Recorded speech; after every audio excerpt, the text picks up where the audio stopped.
Hello friends, welcome to my channel. तो आज हम बात करने वाले हैं बीपीएससी एईडीओ के बारे में। तो जैसे कि आप सभी को अपनी परीक्षा की डेट्स मिल गई होगी कि कब से इसकी परीक्षा है। तो 10 जनवरी से इसकी परीक्षा शुरू की जाएगी। तो उससे पहले हम कोशिश करेंगे कि ये जो हमारा दिसंबर वाला टाइम है इसमें हम ज़्यादा से ज़्यादा प्रैक्टिस टेस्ट कर सकें। तो आज से यहाँ पर मैं बीपीएससी एईडीओ के लिए प्रैक्टिस टेस्ट शुरू करने जा रही हूँ। तो चलिए, ये हमारा पहला प्रैक्टिस टेस्ट है और इसी प्रकार से आगे आपको और भी प्रैक्टिस टेस्ट मेरे चैनल पे मिल जाएंगे। तो चलिए, आज का वीडियो हम शुरू कर देते हैं। तो यहाँ पर हिंदी भाषा से प्रश्नोत्तरी जो है दी गई है। तो यहाँ पर 70 क्वेश्चन जो है आपको हिंदी भाषा से आएंगे और 30 क्वेश्चन आपको इंग्लिश भाषा से आएंगे। सामान्य प्रश्नों की बात करूँ तो यहाँ पे सामान्य भाषा के 100 प्रश्न आ रहे हैं। इसके अलावा बात करें तो जीके जीएस की बात करें तो उसमें भी आपको 100 प्रश्न आ रहे हैं। और जो रीजनिंग एबिलिटी यानी तार्किक योग्यता मैथ्स थोड़ा होता है क्वांट वाला, उसमें भी आपको 100 क्वेश्चन आ रहे हैं। ये 300 नंबर का आपका पेपर होने वाला है, ठीक है। तो यहाँ जो फर्स्ट यहाँ पर हम बात करने वाले हैं तो वो हिंदी भाषा के 70 क्वेश्चनों के ऊपर हम यहाँ पर बात करेंगे, सामान्य भाषा के। तो चलिए प्रश्नोत्तरी शुरू कर देते हैं। तो पहला प्रश्न है, जगदीश शब्द की संधि सही संधि होगी जगत जमा ईश। तो यहाँ पर कौन सा इनमें से सही है?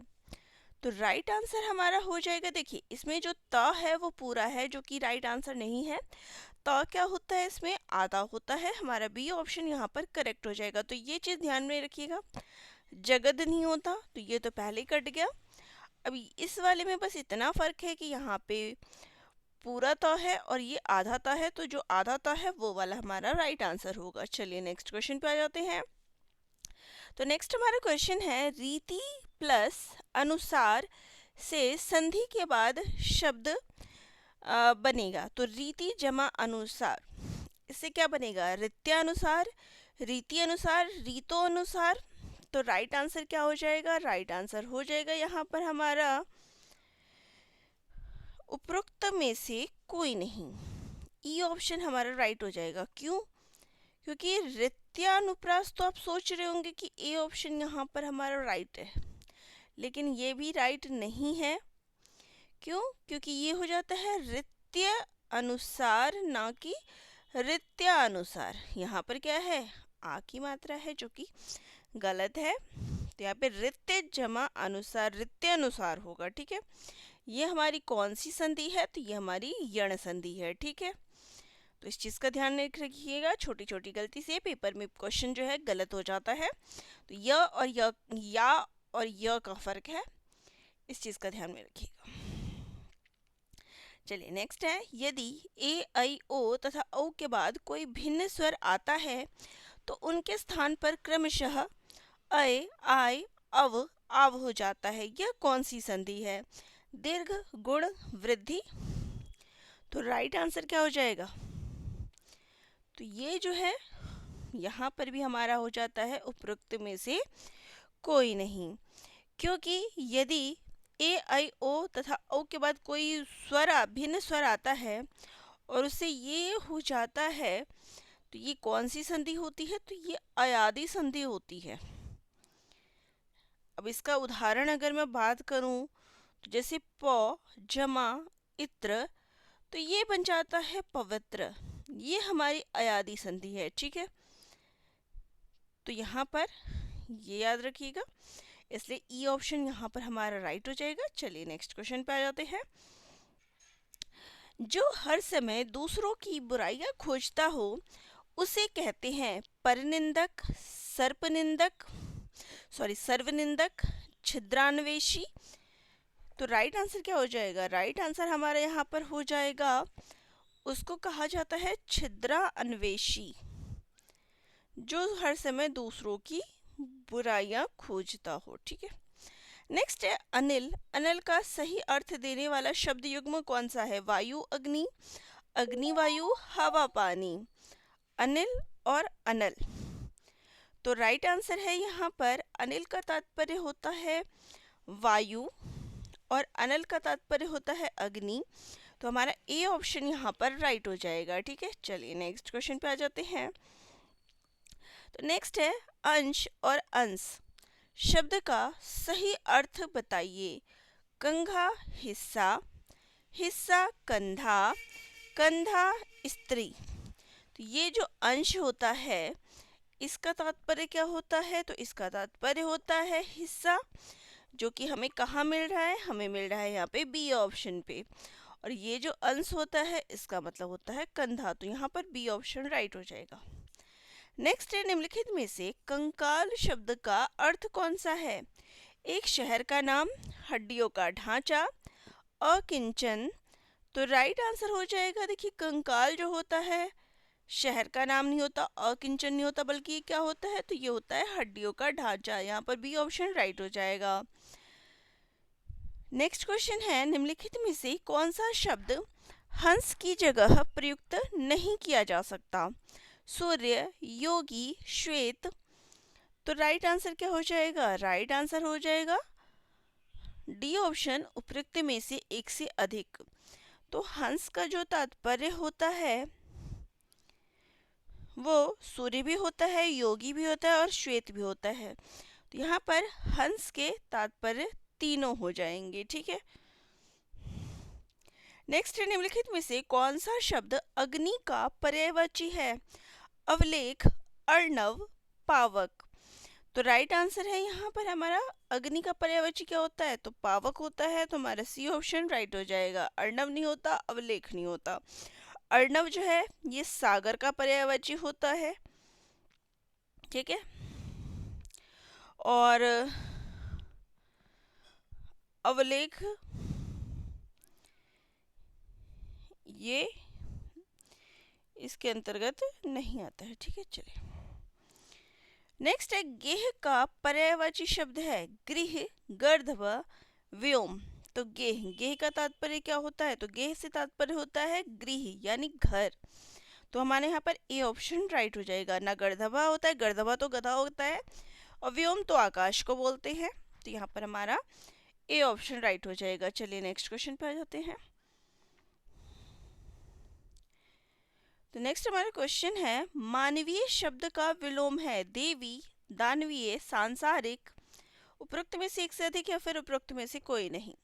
मानवीय मानव, तो उससे क्या बन जाएगा? दानव। तो दानवीय शब्द यहाँ पर मानवीय का विलोम होगा।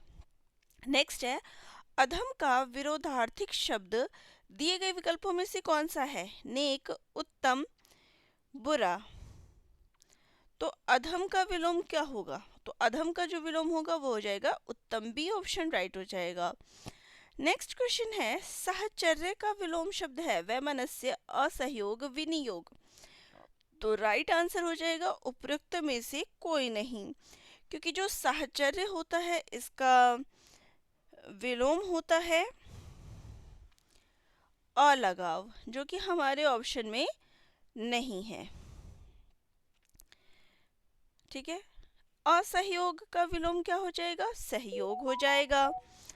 वैमनस्य का स्वमनस्य हो जाएगा। ठीक है, तो यहाँ पर अलगाव जो है साहचर्य का विलोम हो जाएगा। तो इसलिए हमारा ई ऑप्शन राइट है। नेक्स्ट है प्रमाणिक शब्द के मूल शब्द और प्रत्यय का सही अलगाव है प्रमाण जमा इक।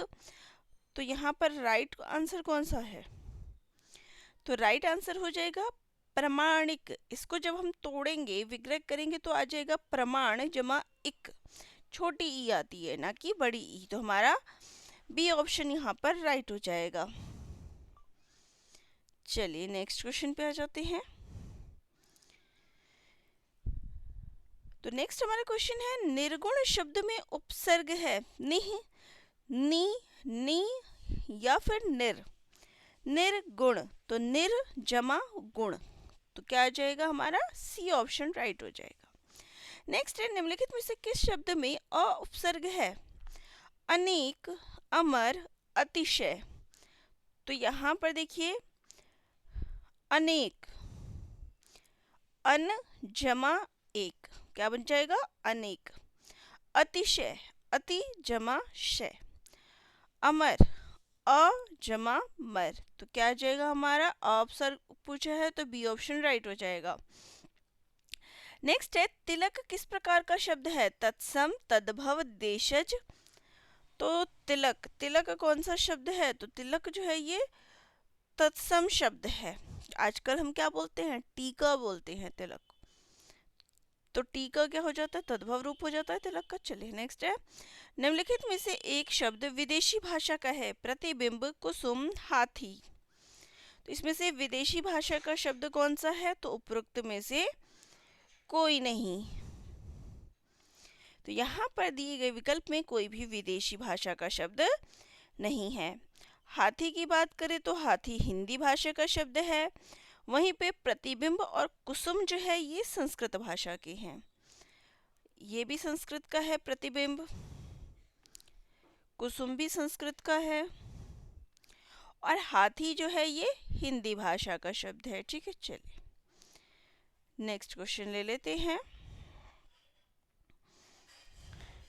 नेक्स्ट क्वेश्चन है, हिंदी भाषा में निम्नलिखित में से कौन सा शब्द पुर्तगाली भाषा से लिया गया है, आलू, अंग्रेज या फिर कैंची। तो राइट आंसर हो जाएगा यहाँ पर आलू शब्द जो है ये पुर्तगाली भाषा से लिया गया है। अंग्रेज शब्द जो है यहाँ पर बात करूँ तो ये किस भाषा का शब्द है, तो ये फ्रेंच भाषा का शब्द है। कैंची की बात करें तो कैंची जो है ये तुर्की भाषा का शब्द है। ठीक है, चलिए नेक्स्ट है, कौन सा शब्द भिन्न अर्थ और प्रकृति का है, चिरंतन, अधुनातन या फिर सनातन। तो राइट आंसर हो जाएगा यहाँ पर अधुनातन जो है ये भिन्न अर्थ और प्रकृति का है, क्योंकि देखिए अधुनातन का जो तात्पर्य होता है वो होता है आज तक का घटित काल, जो अभी तक का समय बीत रहा है, और चिरंतन जो कि लंबे समय से चले आ रहा है, सनातन भी जो सतत काल से आ रहा है, लेकिन अधुनातन जो अभी तक का घटित है, यानी करंट की हम बात कर रहे हैं, तो अधुनातन जो अभी तक का समय गुजरा है। नेक्स्ट है, राजा सेवक को कंबल देता है, वाक्य में रेखांकित पद में कौन सा कारक है, संप्रदान कारक, कर्ता कारक, कर्म कारक। सेवक को, कर्ता ने कर्म को, तो यहाँ पर क्या ऑप्शन आ गया,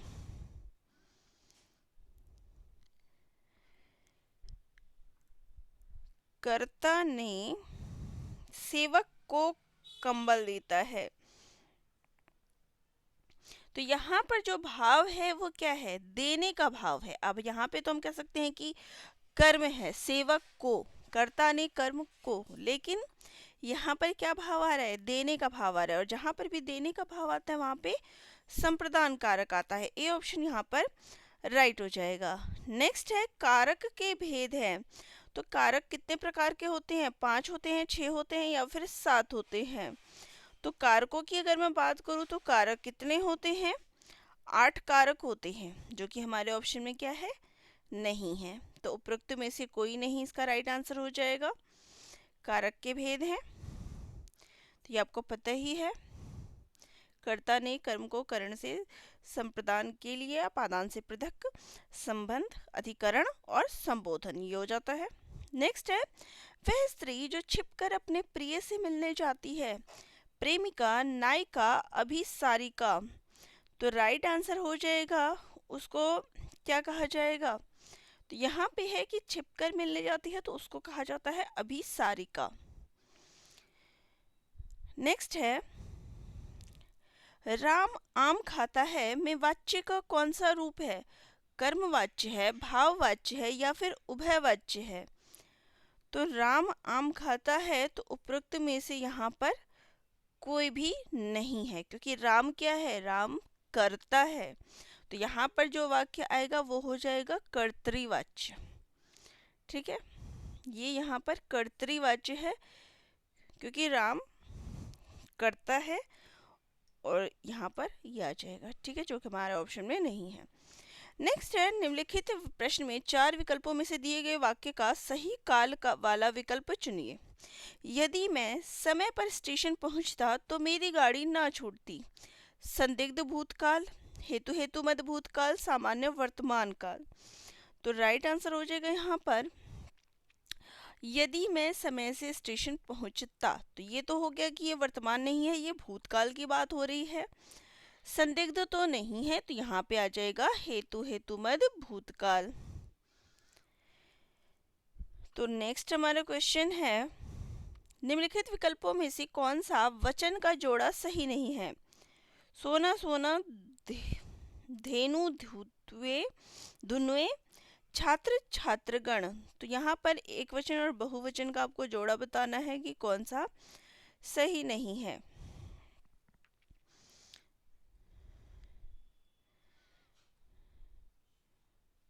तो यहाँ पर अगर बात करें तो देखिए छात्र छात्रगण सही है।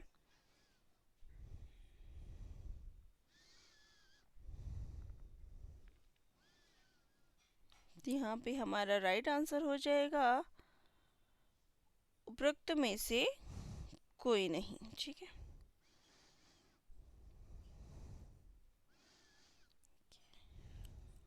ये सोना सोना सही है। सोना चाहे एक वचन में हो चाहे बहुवचन में हो, सोना का सोना ही रहता है। छात्र छात्रगण ये भी सही है, लेकिन धेनु का धुनुए नहीं होगा, इसलिए हमारा बी ऑप्शन यहाँ पर राइट हो जाएगा। ठीक है, चलिए नेक्स्ट क्वेश्चन पे आ जाते हैं। निम्न में से कौन पुल्लिंग नहीं है? बचपन, वायु, समुद्र। तो यहाँ पे पुल्लिंग शब्द कौन सा नहीं है? तो राइट आंसर है वायु। वायु शब्द जो है ये पुल्लिंग नहीं है, ये स्त्रीलिंग शब्द है। बाकी अगर मैं बात करूँ तो बचपन और समुद्र ये क्या है? पुल्लिंग शब्द है, और वायु यहाँ पर क्या है? स्त्रीलिंग है। नेक्स्ट है, वह एक सप्ताह बाद आएगा। इस वाक्य में कौन सा शब्द क्रिया विशेषण है? वह एक बाद। तो यहाँ पर हमें बताना है, तो राइट आंसर हो जाएगा बाद। बाद क्या है? यहाँ पर क्रिया की विशेषता है, एक सप्ताह बाद आएगा। आया यहाँ पर हो गया क्रिया, बाद हो गया यहाँ पर क्रिया की विशेषता क्या है कि एक सप्ताह बाद। तो बाद यहाँ पर क्रिया विशेषण हो गया। चलिए नेक्स्ट है, वे शब्द जिन पर लिंग, वचन, पुरुष और काल का प्रभाव नहीं पड़ता उन्हें कहते हैं क्रिया, अवयव या फिर विशेषण। तो राइट आंसर है उसको अवयव कहा जाता है। हमारे यहाँ पर बी ऑप्शन राइट हो जाएगा। नेक्स्ट है, जागना मूल रूप क्रिया का प्रथम प्रेरणार्थक रूप क्या होगा? जगाना, जगवाना, जागवाना। तो राइट आंसर है जागना, इसका जो प्रेरणार्थक शब्द हो जाएगा वो हो जाएगा जगाना। तो जैसे कोई काम हो गया, मूल रूप हो गया करना, तो उसको प्रेरणार्थक में हो जाएगा कराना, क्योंकि यहाँ पे क्या पूछा है? प्रथम। द्वितीय होता तो वहां पे जगवाना हो जाता अगर द्वितीय पूछा जाता। यहाँ पे प्रथम पूछा है तो जगाना होगा, ये चीज ध्यान में रखिएगा। नेक्स्ट है, किसी कार्य को करने या होने का बोध कराने वाले शब्द कहलाते हैं काल, संख्या या फिर क्रिया। तो किसी कार्य को कराने वाले जो को करने या होने का बोध होता है उसको हम क्या कहते हैं? तो उसको हम क्रिया कहते हैं। ठीक है, जैसे खाना, पीना, सोना, जागना, ये सारी क्रिया होती है। नेक्स्ट है, दृश्य बहुत ही मनोरम था। वाक्य के रेखांकित शब्द का विशेषण भेद है गुणवाचक विशेषण, परिमाणवाचक विशेषण या फिर संख्यावाचक विशेषण। तो यहाँ पे क्या है? मनोरम था। तो मनोरम क्या है? परिमाण तो है नहीं, संख्या भी नहीं बता रहे, ये क्या है? गुण है कि मनोरम था, बहुत ही सुंदर था, तो गुणवाचक विशेषण है। कंठ का विशेषण होगा कंठी, काठी, कंठक।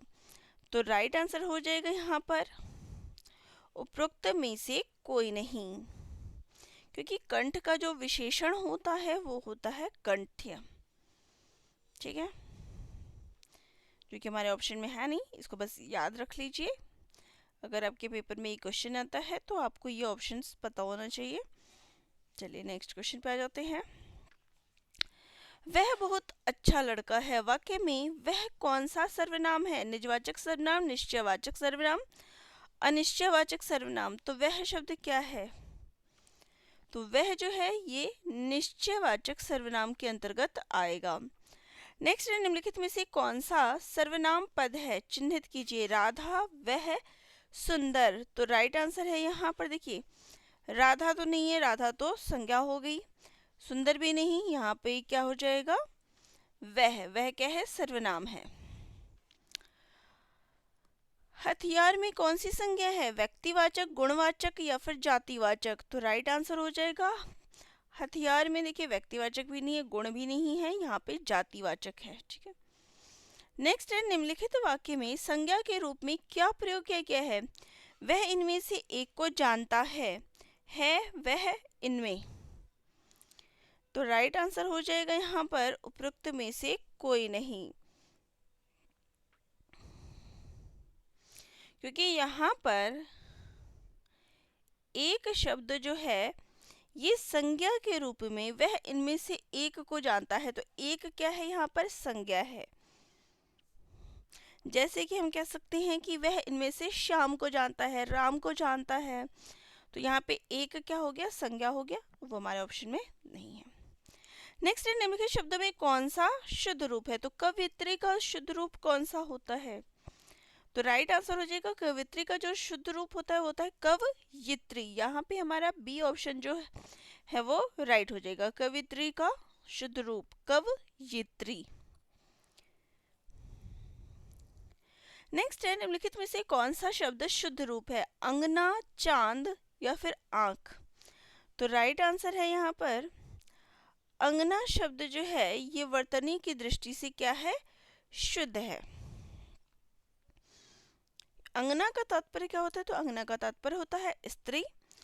और यहाँ पे अगर चांद की बात करें तो चांद देखिए, जो चांद में चांद लग जाएगा, आंख में भी चांद लगेगा, तो यहाँ पे इसलिए ये दोनों क्या है? वर्तनी की दृष्टि से शुद्ध नहीं है।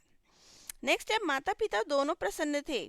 इस वाक्य में माता पिता के मध्य में कौन सा विराम चिन्ह लगेगा? अल्प विराम, अद्रव विराम, योजक चिन्ह। तो माता पिता, माता और पिता, तो बीच में कौन सा चिन्ह है? तो बीच में यहाँ पर क्या है? योजक चिन्ह है। सी ऑप्शन राइट हो जाएगा। नेक्स्ट है, निम्नलिखित में से कौन सा अल्प विराम चिन्ह है? तो यहाँ पर जो चिन्ह दिए गए हैं उसमें से अल्प विराम कौन सा है? तो अल्प विराम वाला चिन्ह कौन सा है? देखिए, जो ये सी ऑप्शन है ये हमारा राइट आंसर है। यहाँ पर अल्प विराम का ये वाला चिन्ह होगा, कॉमा जो होता है छोटा सा वो अल्प विराम का होता है। उसके बाद पूर्ण विराम,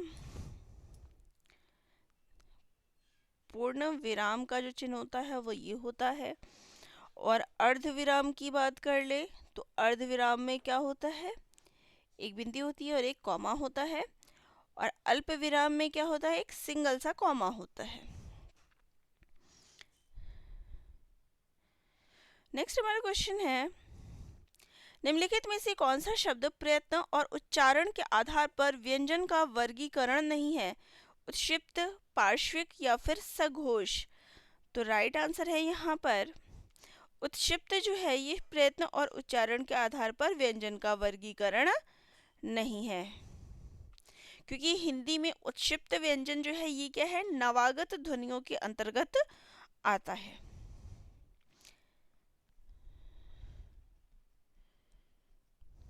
नेक्स्ट है, हिंदी भाषा की कुल वर्ण लिपियां हैं 44, 33 या फिर 52? तो हिंदी भाषा में कुल कितनी लिपियां हैं? तो 52 यानी 52 जो है इसका राइट आंसर है।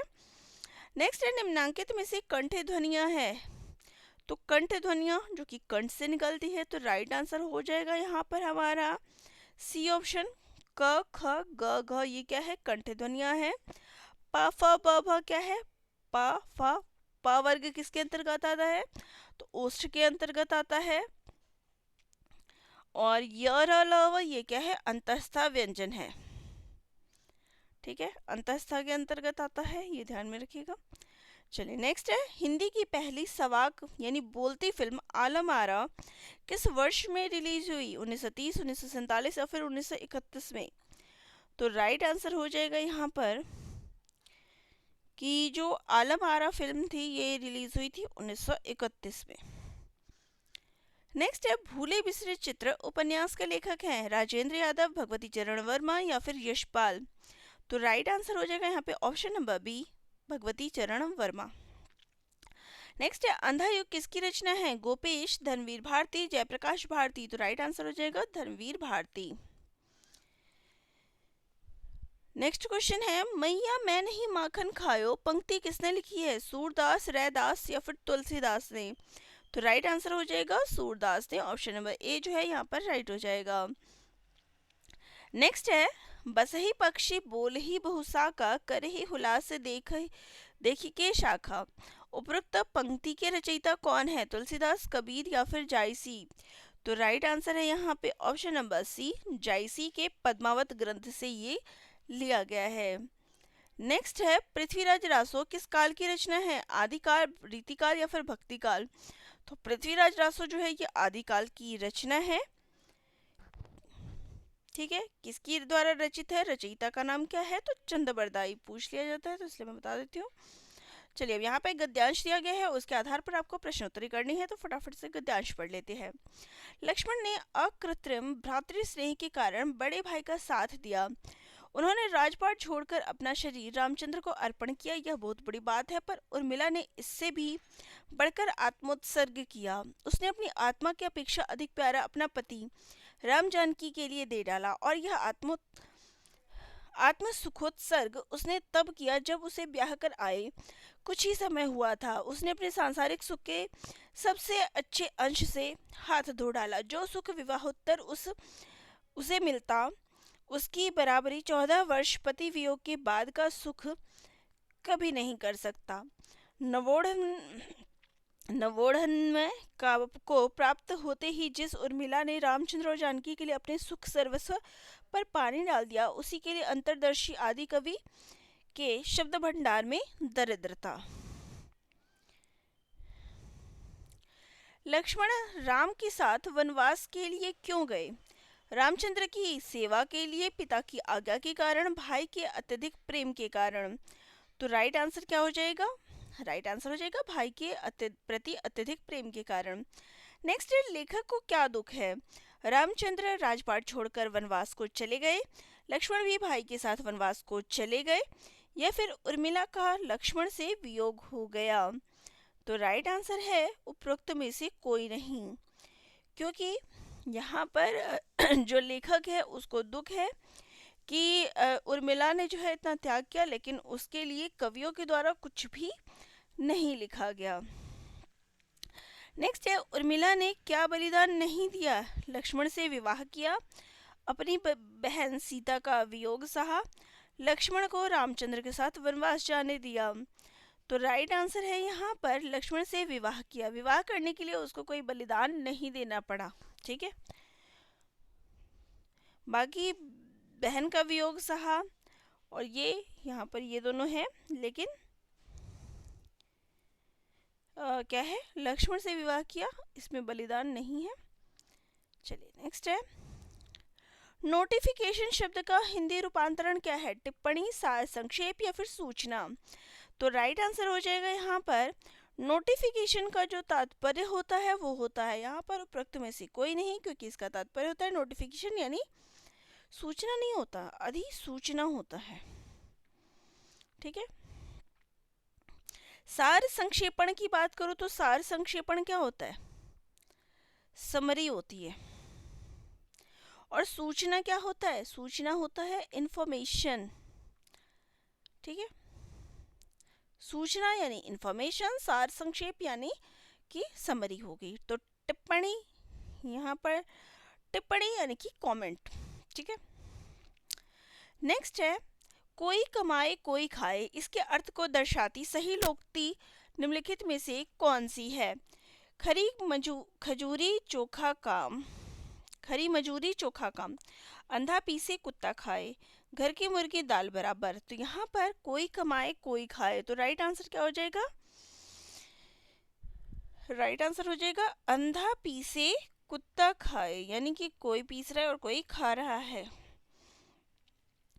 आटे दाल का भाव मालूम होना, मुहावरे का उचित अर्थ क्या है? मुसीबत में पड़ना, कंगाल होना, घर में राशन लाना।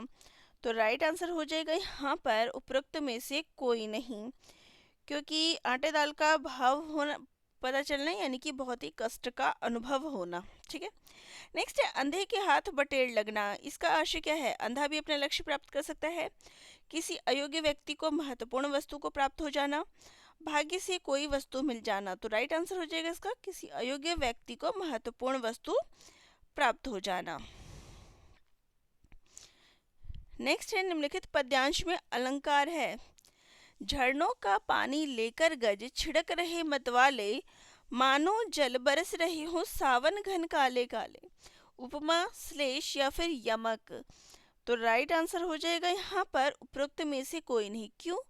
क्योंकि यहाँ पे क्या आ रहा है? मानो, और जहाँ पर भी मानो, मनु, जानो, जनु आता है वहाँ पे कौन सा अलंकार होता है? तो वहाँ पे उत्प्रेक्षा अलंकार होता है। ठीक है, चलिए। माला फेरत जुग भया, फिरा न मन का फेर, कर का मन का डारी दे, मन का फेर। अब यहाँ पे कौन सा अलंकार है? रूपक है, अनुप्रास है या फिर उपमा है? यहाँ पर शब्द क्या है? मन का शब्द की क्या है? आवृत्ति हुई है। यहाँ पे क्या आ जाएगा? उपरोक्त में से कोई नहीं। यहाँ पे मन का और मन का, यहाँ पे शब्द रिपीट हुए लेकिन उनके अर्थ क्या है? भिन्न है। यहाँ पे कौन सा अलंकार है? तो यहाँ पे यमक अलंकार है। नेक्स्ट है तरनी तनुजा तट तमाल तरवर बहुछाए। यहाँ पर कौन सा अलंकार है? यमक है, अनुप्रास है या फिर उपमा है? तो यहाँ पे अनुप्रास अलंकार है, ता वर्ण की आवृत्ति हुई है। नेक्स्ट है इनमें से 16 मात्राओं वाला छंद कौन सा है? चौपाई, धनाक्षरी या फिर दोहा? तो राइट आंसर हो जाएगा यहाँ पर चौपाई में क्या है? 16 मात्राएं होती है। ये ऑप्शन राइट है। चलिए नेक्स्ट क्वेश्चन देखते हैं। अखियां हरि दर्शन की भूखी, कैसे रहे रूप रस सांची, ए बतिया मुनि रूखी। यहाँ पर कौन सा रस है? वीर रस, वियोग श्रृंगार रस या फिर शांत रस? क्या कहा गया है? अखियां हरि दर्शन की भूखी। तो यहाँ पे क्या है? वियोग, यहाँ पर वियोग श्रृंगार रस की जो है बात की गई है। भरत के रस सूत्र में निम्नलिखित में से किसका उल्लेख नहीं है? विभाव, अनुभाव या फिर स्थायी भाव? तो राइट आंसर हो जाएगा यहाँ पर, तो यहाँ पर स्थायी भाव का जो है रस भरत के द्वारा जिक्र नहीं किया गया है। विभाव, अनुभाव, व्यभिचारी, संयोगाद्रस निष्पत्ति। तो विभाव है, अनुभाव है और तीसरा जो है वो व्यभिचारी यानी संचारी भाव का जिक्र किया गया है, ना कि स्थायी भाव का। ठीक है, नेक्स्ट है निम्नलिखित में से सही वाक्य का चयन कीजिए। श्री कृष्ण के अनेकों नाम हैं, आपका पत्र सधन्यवाद मिला, श्री कृष्ण के अनेक नाम हैं। तो राइट आंसर क्या हो जाएगा? राइट आंसर हो जाएगा श्री कृष्ण के अनेक नाम है, ना कि अनेकों नाम है।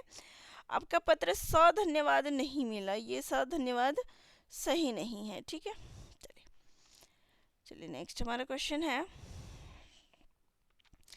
निम्नलिखित में से मिश्र वाक्य है। मेरे आते ही वर्षा होने लगी, जो ही वह घर से निकला वर्षा होने लगी, वह घर से निकला और वर्षा होने लगी। उपरोक्त में से अधिक या फिर मिश्र वाक्य पूछा है, तो राइट आंसर हो जाएगा जो ही वह घर से निकला वर्षा होने लगी। तो एक हमारा प्रधान वाक्य है और दूसरा क्या है? उस पर आश्रित वाक्य है, गौण वाक्य है। नेक्स्ट है तुम कहाँ जा रहे हो। वाक्य का प्रकार स्पष्ट कीजिए। विधिवाचक, प्रश्नवाचक, निषेधवाचक। अब यहाँ पे क्या है? क्वेश्चन मार्क है, तो ये क्या हो जाएगा? प्रश्नवाचक वाक्य हो जाएगा। नेक्स्ट है अष्टाध्यायी शब्द में कौन सा समास है? बहुब्रीहि, द्विगु या फिर कर्मधारय। अष्टाध्यायी क्या बताया गया है इसमें?